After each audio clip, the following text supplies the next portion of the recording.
How often do we allow our own philosophies, our own ideas of who Jesus is, make us think, I know Jesus better than Jesus knows himself. And I know Jesus better than 2,000 years of church history, all the apostles and disciples and early church fathers who attested to who he was and what he did and what he said. I know better. And you guys, that is the very first sin.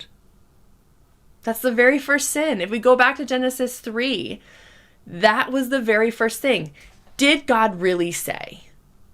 Casting doubt on what God says, not just to do, but also what God says about us and what God says about himself. And then saying, well, if you disobey him, you aren't actually going to die. There won't be any negative effects. He's lying to you. He's exaggerating. This is how the enemy works. This is how evil works. It's never going to present you with this blatant idea or philosophy that is just absolutely wackadoodle and you accept it right out, right? It always starts with something subtle, very sane. And that's how Marcion started.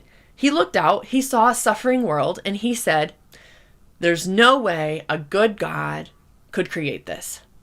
But what's wild about this to me is that he completely skipped over the fact that a good God created a good world. And it was human beings who chose to break it. So when we are looking at the Bible now, I just want to encourage you to be honest with yourself about the biases that you bring to the Old Testament and ask yourself, are there things you assume about it that maybe aren't true?